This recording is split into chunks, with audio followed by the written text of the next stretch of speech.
Selamat datang di paparan kita kali ini. Seneng banget rasanya bisa menemani teman-teman semua. Hari ini kita bakal membedah sesuatu yang jujur aja ini adalah salah satu perjalanan sejarah dan spiritual paling epik dan paling mendalam yang pernah tercatat. Kita akan fokus sepenuhnya pada karakter, dedikasi, dan ketangguhan Nabi Muhammad SAW. Ingat ya, kita di sini bukan sekadar mengulang-ulang pelajaran sejarah untuk dihafal, tapi kita sedang melihat sebuah cetak biru, sebuah blueprint mutlak dari akhlak manusia yang paling luar biasa. Yuk, langsung saja kita mulai. Nah, kita buka pembalasan ini dengan satu kutipan yang benar-benar jadi fondasi utama kita. Ayat dari surah Al-Ahzab ini dengan sangat jelas menyatakan kalau perjalanan beliau itu bukan cuma rentetan peristiwa masa lalu, bukan. Ini adalah panduan mutlak untuk karakter kita sehari-hari. Jadi, kalau teman-teman sering bingung mencari role model atau bertanya-tanya, gimana sih cara paling tepat merespons masalah atau gimana sih cara menebar kebaikan yang benar? Jawabannya ada persis di sini. Oke, masuk ke bagian pertama, status quo. Gimana sih beliau bisa meraih gelar Al-Amin? Untuk benar-benar paham perjalanan heroik ini, kita harus mundur sedikit dan melihat dunia tempat beliau tumbuh, dan gimana kebaikan bawaan beliau itu sudah kelihatan sejak awal mula. Coba deh perhatikan pola garis waktu ini, perubahannya itu stabil dan konsisten banget. Mulai dari masa muda yang dihabiskan untuk kerja keras sebagai penggembala kambing, bukannya asyik bermain atau membuang waktu, terus bertransformasi menjadi pedagang yang super sukses dan sangat terpercaya di usia 25 tahun, yang akhirnya membawa beliau menikah dengan Siti Khadijah. Dan puncaknya, di usia 40, beliau menjadi sosok yang sangat reflektif melihat kondisi sosial masyarakatnya yang saat itu sedang kacau-kacaunya. Dari rekam jejak tadi, rasanya masuk akal banget ya kenapa penduduk Mekah memberikan gelar yang super istimewa ke beliau, yaitu Al-Amin atau yang dapat dipercaya. Dan ingat, ini jauh sebelum beliau diangkat menjadi nabi loh.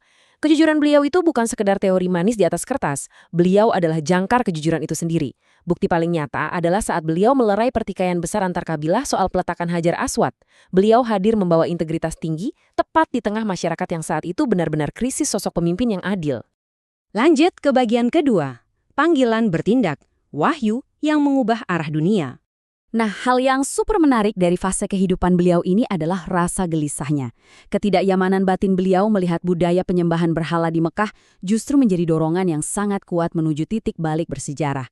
Disinilah beliau mulai mempraktikkan berhalwat di Gua Hira. Tempatnya lumayan menantang ya, berjarak beberapa kilometer dari hiruk-pikuk kota Mekah.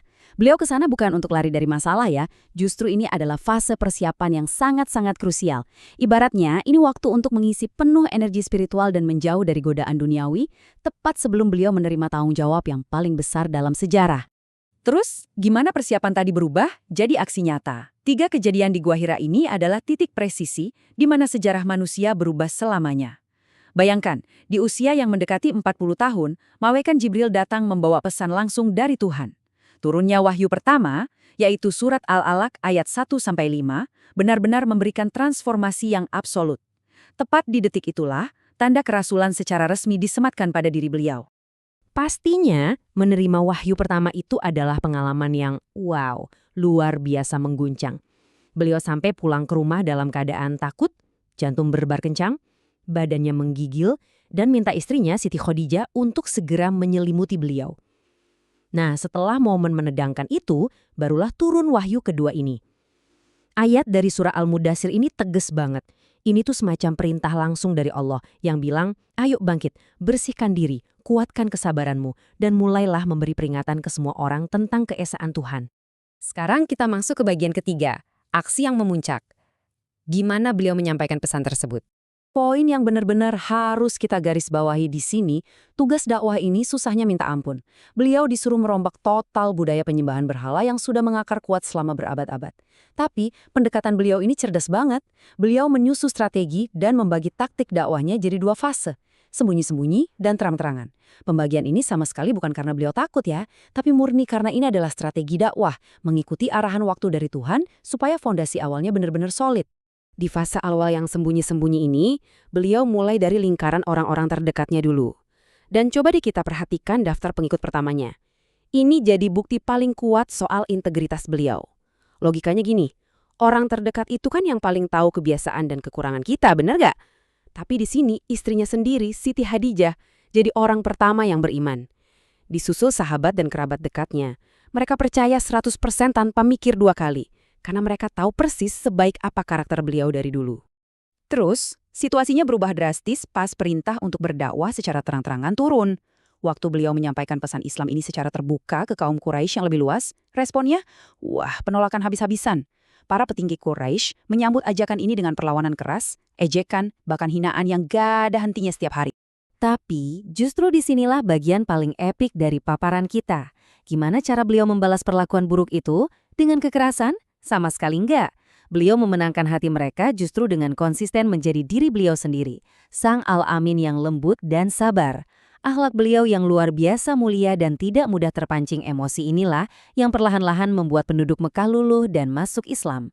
Mereka benar-benar terpesona melihat ada sosok yang tetap memberikan kebaikan di tengah gempuran permusuhan yang sangat brutal.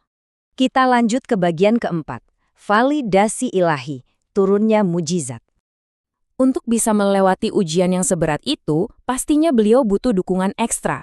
Dan disinilah beliau dianugerahi dukungan supernatural yang tak terbantahkan. Penting banget nih buat kita untuk benar-benar paham apa sebenarnya makna mujizat. Ini tuh beda banget sama trik sulap atau ilusi visual ya. Mujizat itu adalah validasi ilahi tingkat tinggi. Sebuah kejadian nyata yang mematahkan hukum alam, yang sengaja diturunkan Allah untuk menjadi bukti mutlak kebenaran utusannya di hadapan orang-orang yang menentang. Coba deh kita lihat daftar kejadian-kejadian yang luar biasa ini. Di posisi pertama, ada mukjizat intelektual dan spiritual terbesar sepanjang masa yang fisiknya masih bisa kita baca sampai detik ini, yaitu Al-Quran. Terus ada perjalanan melampaui ruang dan waktu dalam peristiwa Isra Miraj. Beliau juga diberikan mukjizat fisik yang disaksikan banyak orang secara langsung, kayak membelah bulan, memperbanyak makanan dari porsi yang sedikit, menyembuhkan luka peperangan pada mata Ali dan Qatadah, sampai mukjizat air murni yang memancar langsung dari sela-sela jari beliau. Benar-benar kebesaran yang bikin merinding kan? Dan akhirnya kita sampai di bagian kelima, pelajaran akhir membawa sejarah ke kehidupan hari ini. Sekarang, di saat kita mulai merangkum pembahasan ini, ada satu pertanyaan krusial buat kita semua. Kenapa sih kita harus mempelajari detail urutan kehidupan Nabi Muhammad SAW untuk masa sekarang? Jawabannya simpel, tapi maknanya dalam banget. Tujuannya bukan cuma supaya kita bisa menghafal tanggal atau nama-nama tokoh sejarah. Ini semua adalah tentang bagaimana kita bisa menyerap dan mempraktekkan semangat beliau. Kesabaran beliau, kejujurannya, dan dakwah damainya di Mekah, itu semua adalah fondasi utama yang nantinya membuat beliau mampu membangun ukhuwah atau ikatan persaudaraan yang super solid di antara para pengikutnya.